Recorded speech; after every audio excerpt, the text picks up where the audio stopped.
Bollywood ನಟಿ ಮಲೈಕಾ ಅರೋರಾ ಸಿನಿಮಾಗಳಿಗಿಂತ ಹೆಚ್ಚಾಗಿ ತಮ್ಮ ಖಾಸಗಿ ವಿಚಾರಕ್ಕೆ ಆಗಾಗ ಸುದ್ದಿಯಾಗಿರುತ್ತಾರೆ.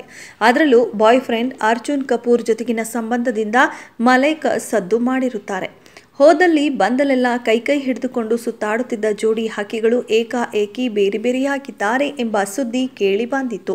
ಆದರೆ ಇದೆಲ್ಲ ಜಸ್ಟ್ ಗಾಳಿ ಸುದ್ದಿಯಷ್ಟೇ ಎಂದು ಮಲೈಕಾ ಮ್ಯಾನೇಜರ್ ಸ್ಪಷ್ಟಪಡಿಸಿದ್ದಾರೆ. ಮಲೈಕಾ ಅರೋರಾ ಮತ್ತು ಅರ್ಜುನ್ ಕಪೂರ್ ಅವರ ಬ್ರೇಕಪ್ಗೆ ಸಂಬಂಧಿಸಿದಂತೆ ಪ್ರಕ್ರಿಯೆ ನೀಡಿರುವ ಮಲೈಕಾ ಮ್ಯಾನೇಜರ್ ಇಲ್ಲ ಎಲ್ಲವೂ ವದಂತಿ ಎಂದು ಉತ್ತರಿಸಿದ್ದಾರೆ. ಹಾಗಾಗಿ ಸದ್ಯಕ್ಕಂತೂ ಮಲೈಕಾ ಅರೋರಾ ಮತ್ತು ಅರ್ಜುನ್ ಕಪೂರ್ ನಡುವೆ ಬ್ರೇಕಪ್ ಆಗಿಲ್ಲ ಎನ್ನಲಾಗ್ತಿದೆ.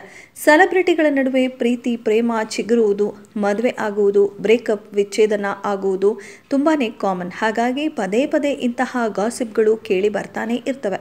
ಆದ್ರೂ ಬೆಂಕಿ ಇಲ್ಲದೆ ಹೊಗೆ ಆಡಲ್ಲ ಅಂತಾರೆ. ಹಾಗಾಗಿ ಗಾಸಿಪ್ ಮಂದಿ ಈ ವದಂತಿಯ ಬಗ್ಗೆ ಹೆಚ್ಚು ಆಸಕ್ತಿ ತೋರಿಸುತ್ತಿದ್ದಾರೆ.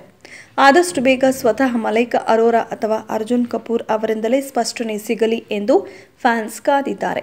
ಅರ್ಜುನ್ ಕಪೂರ್ ಮತ್ತು ಮಲೈಕಾ ಅರೋರಾ ನಡುವೆ ಸಾಕಷ್ಟು ವಯಸ್ಸಿನ ಅಂತರ ಇದೆ. ಹಾಗಿದ್ರೂ ಕೂಡ ಅವರು ಪರಸ್ಪರ ಪ್ರೀತಿಸುತ್ತಿದ್ದಾರೆ. 2019ರಲ್ಲಿ ಅವರು ಸೋಷಿಯಲ್ ಮೀಡಿಯಾದಲ್ಲಿ ಜೊತೆಯಾಗಿ ಫೋಟೋ ಪೋಸ್ಟ್ ಮಾಡುವ ಮೂಲಕ ತಮ್ಮ ಸಂಬಂಧವನ್ನ ಬಹಿರಂಗಪಡಿಸಿದ್ರು. ಆದರೆ ಮದುವೆ ಆಗುವ ಬಗ್ಗೆ ಅವರು ಏನನ್ನ ಹೇಳಿರಲಿಲ್ಲ. ಈಗ ಅವರ ಬ್ರೇಕಪ್ ಬಗ್ಗೆ ಗಾಸಿಪ್ ಹಬ್ಬಿದೆ. ಆದರೆ ಇದಕ್ಕೆಲ್ಲ ಜೋಡಿ ಹಕ್ಕಿಗಳು ಉತ್ತರಿಸಿದ ಬಳಿಕವಷ್ಟೇ ಸ್ಪಷ್ಟನೆ ಸಿಗಲಿದೆ.